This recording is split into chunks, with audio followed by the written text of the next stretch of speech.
Ada berita terbaru teman-teman, yang dimana wayang golek Iran, yaitu Mujtaba Khomeini, yang dimana orang ini sudah menghilang seperti asap. Awalnya dia membara, berapi-api, hanya dalam kurun waktu 1 hari. Setelah bapaknya menjadi debu, dia ngilang entah kemana. Dan sekarang setelah video kemarin, video AI yang muncul itu, sekarang muncul lagi dia teman-teman. Kemunculannya bikin heboh dan bikin ngakak juga. Yang dimana orang ini muncul bukan memberikan pernyataan atau menampakkan batang hidungnya, tapi kemunculannya malah minta duit. Kemunculannya sekarang minta duit ke Amerika.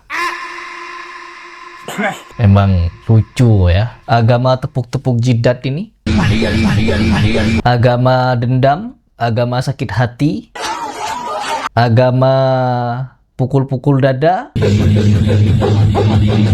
agama mandi debu, agama jalan melata. لأن كربلاء أفضل من الجنة. هل تعلم أنه جاء في الروايات أن أهل الجنة يعملون مظاهرة عاجدة راجدة وسيظاهرون يريدون أن يخرجوا من الجنة يرجعوا كربلاء.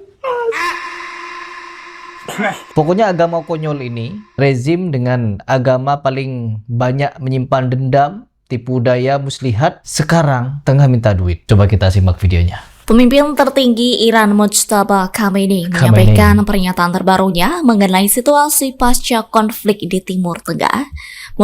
Perhatikan judulnya teman-teman. Iran minta AS ganti rugi, tuntut uang darah. Dari judulnya saja sudah lucu ya, uang darah. Mujtaba menekankan Iran akan menuntut kompensasi atas kerugian akibat perang dengan Amerika Serikat dan Israel. Ia menyebut tuntutan tersebut sebagai uang darah para martir, yakni merujuk pada korban yang jatuh selama. Kalau minta uang darah, minimal ente itu tunjukkan batang hidung. Ya, minta uang darah tuh harusnya muncul, batang hidungnya dimunculkan. Minta uang darah dia gak muncul-muncul teman-teman. Masa galah sama ini orang, nah yang ini nih. Ini orang kan dari awal dia bicara terus, dia paling banyak bicara teman-teman. Bahkan bukan cuma banyak bicara, muncul ke permukaan main skateboard. Lalu dibikin caption, Iran menang, Iran hebat, Iran juara dunia teman-teman. Iran menguasai dunia, Iran paling hebat, paling mematikan. Saking mematikannya, 100 lebih petinggi Iran mati. Saking mematikannya negara sakit hati ini, rezim dendam, rezim mandi debu, rezim Karbala ini, rezim tipu-tipu ini, yang dimana katanya, kata ulama mereka, kalau kita tidak bertakiyah tidak mungkin nih Syiah akan menjadi 500 juta sekarang. Kalau kita tidak takiyah, menghina Nabi, menghina para sahabat Nabi, kita tidak akan sebanyak ini sekarang. Karena apa? Para sahabat Nabi itu setelah kewafatan Nabi murtad semua. Murtad, keluar dari Islam. ارتد الناس بعد رسول الله إلا ثلاثة. اون ثلاثة شد به اندازه مثلا 500 میلیون تقیه این کار را کرد.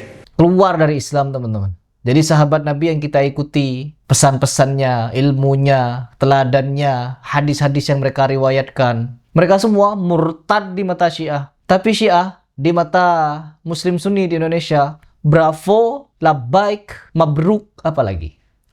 Negara Islam, bukan cuma negara Islam. Bahkan sekarang ini, pandangan orang di Indonesia, pusat Islam sudah bukan Mekah Madinah teman-teman, tapi Karbala. Nanti orang-orang Indonesia ini, para fanboys rezim Iran teroris ini, dan agama sakit hati ini, mereka akan bondong-bondong nanti ke Karbala haji dan umrohnya, mandi debu di sana, makan tai dan minum kencingnya imam. Makan tai dan minum kencingnya imam Syiah masuk surga.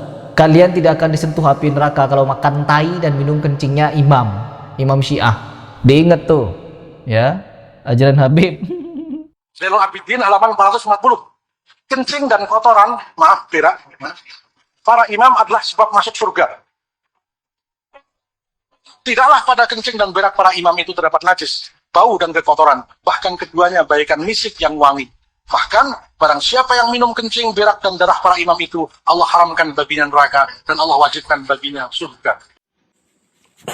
Ya, Habib Syiah, cucu Nabi teman-teman. Cucu Nabi nih, cucunya Nabi ini. Agama, ajaran cucunya Nabi ini Syiah Rafidhah ini. Agama paling bener di dunia ini. Dengan bejibun kebobrokannya. Perang. Dilansir dari Fiori Video pada Jumat 10 April, pernyataan itu disiarkan oleh televisi pemerintah Iran. Lanjut, pemerintah Iran menegaskan kompensasi itu menjadi syarat penting dalam kebijakan mereka ke depan, termasuk untuk pembukaan kembali Selat Hormuz. Selat Hormuz, ini ya, Selat Hormuz ya. Sebenarnya dunia kalau mau bekerja sama, tinggal bikin jalan baru di sini nih, ya. Tinggal bikin jalan baru, ya. Indonesia saja bikin PIK itu bisa. Indonesia bikin PIK 1, PIK 2, PIK 3 bisa. Habib Muhammad Mauladawi mengatakan, wahai anak-anakku, aku kepingin tahu sudah nyampe mana kamu itu. Coba ayo, coba terbang satu-satu. Disuruh terbang satu-satu. Terbang ditembus sampai atap rumahnya ditembus jebol. Dus. Dunia kerjasama. Bikin jalan baru dari sini ke sini. Kerjasama dengan negara Teluk untuk membuat jalan baru di sini yang gak ada sangkut paut dengan rezim sakit hati, rezim dendam, rezim ajaran yang mengkafirkan sahabat dan lain sebagainya itu. Kan gak perlu lewat sini lagi. Jadi bikin lagi jalan di sini. Begitu. Daripada dipalak, kan rencana Iran mau memalak. Nah, siapapun yang mau lewat di sini, nanti bayar pajak ke Iran 33 miliar. Untuk apa 33 miliar? Uang jalan. Ya, jadi preman. Iran ini jadi preman, tukang palak di laut. Dan malaknya bukan cuma sekali 2 kali. Sebanyak kalian lewat di selat ini, kalian harus bayar 33 miliar ke Iran. Dan Iran katanya ingin ngajak Oman dalam premanismenya itu. Perhatikan baik-baik tuh, ya.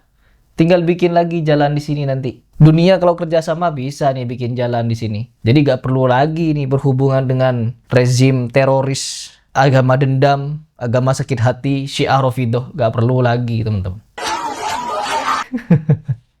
Lanjut dulu. Menyatakan jalur pelayaran vital tersebut hanya akan dibuka jika pendapatan dari aktivitas di Selat Hormuz digunakan untuk mengganti kerugian akibat perang. Badut orang ini, gak berani muncul. Kok bisa mengaku menang? 100 petingginya tewas, pangkalan-pangkalan militernya, ya, aset-aset militernya, kapal-kapal tempurnya, pesawat tempurnya, tank-tanknya apa? Dia cuma punya rocket launcher, dan itu pun terbatas. Lebih dari 80% kekuatan militer Iran sudah jadi debu. Masih saja diberitakan menang, masih ngancam. Apa? Mau ngancam apa? Mau nyerang kemana? Nyerang negara Teluk. Gimana mau kalahkan Amerika kalau yang diserang negara Teluk? Coba, kalau mau perang, kirim pesawat tempur ke Amerika. Jangankan ke Amerika, ke Israel saja. Ngirim ke Israel saja, sedikit, lebih banyak ke negara Teluk. Ish, apa ini? Badut ini. Melakukan balas dendam ke Amerika Serikat dan Israel. Padahal balas dendam itu dilakukan atas tewasnya sang ayah Ali Khamenei dan cara balas dendamnya gimana? Gimana cara balas dendamnya? Para martirnya. Dilansir dari Anadolu Agency pada Jumat 10 April, pesan itu disampaikan Mujtaba melalui tayangan televisi Iran. Pesan itu dikeluarkan untuk menandai 40 hari sejak kematian 40 hari ya teman-teman, karena sudah tahlilan mereka. 1 hari, 3 hari, 7 hari, 40 hari. 40 hari masa berkapung teman-teman. Dulu kematian Ali Khamenei, Iran libur massal selama 7 hari, tahlilan semua. Sampai di Indonesia tahlilan. Sudah tahu kan? Kenapa di Indonesia banyak umat muslim yang ngaku-ngaku ahlus sunnah, tapi cara beribadahnya sama dengan Syiah. Habib Muhammad Mauladawi mengatakan, wahai anak-anakku, aku kepingin tahu sudah nyampe mana kamu itu. Coba ayo, coba terbang satu-satu. Disuruh terbang satu-satu. Terbang ditembus sampai atap rumahnya ditembus jebol. Dus. Ini bagaimana menurut kalian? Uang darah. Paling lucu saya mendengar uang darah itu. Dikira Amerika selugu itu. Dikira Amerika lugu, Amerika takut, Amerika begini, Amerika begitu. Dikira kalian lebih kuat daripada Amerika. Hebat mereka. Meskipun sudah tewas ratusan petinggi rezim teroris Iran, bahwa mereka hebat pokoknya. Top, minta uang darah.